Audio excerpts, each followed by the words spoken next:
Hello everyone. Today we are going to discuss the collision theory that is responsible for the drug degradation.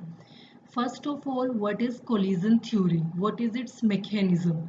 According to collision theory, collision must occur between molecules for the reaction to proceed because if the molecules will not collide to each other or to the wall of the container, then reaction will not proceed in the further forward direction. The reaction between molecule does not take place unless the colliding molecules have some energy or certain amount of energy.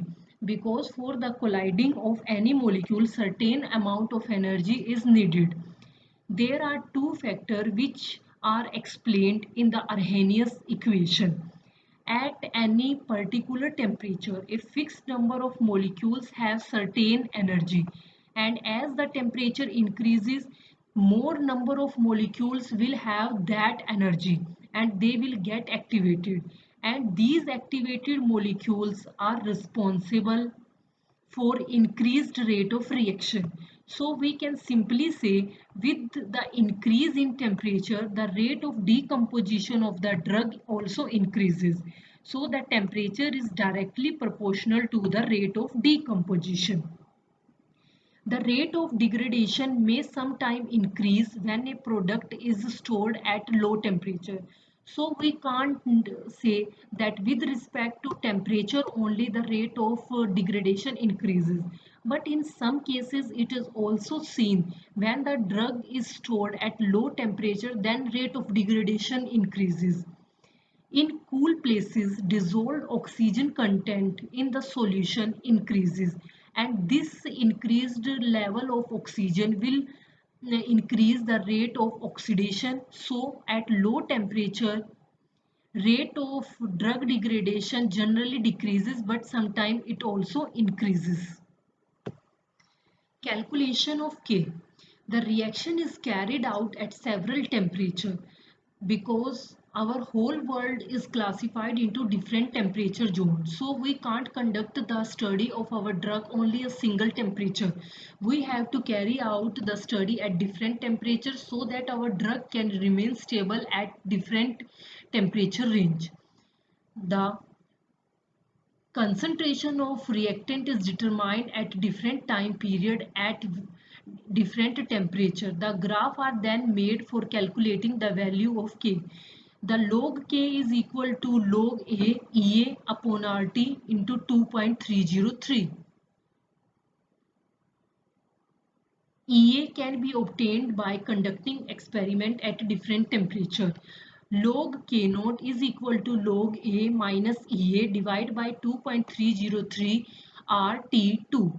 In the same way, when reaction is carried out temperature T prime or any temperature other than T2, then the reaction will become same, but the value of K will change only and the temperature will be represented by different temperature range.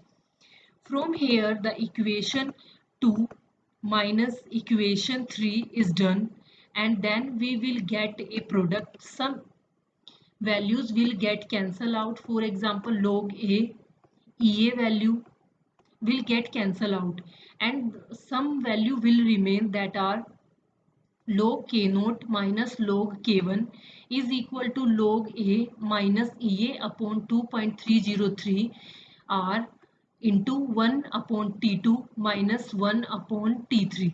Temperature can be represented as our choice. Log K2 upon K1 is equal to EA upon 2.303 R 1 upon T2 minus 1 upon T1 or T3 as done accordingly.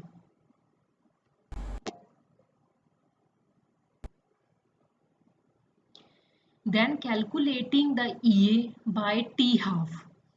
The value of EA is then calculated from the above equation.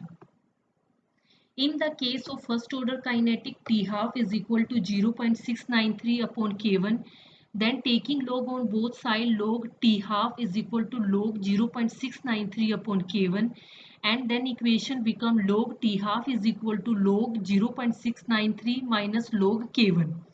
log t half is equal to log 0.693 minus log a plus ea upon 2.303 rt.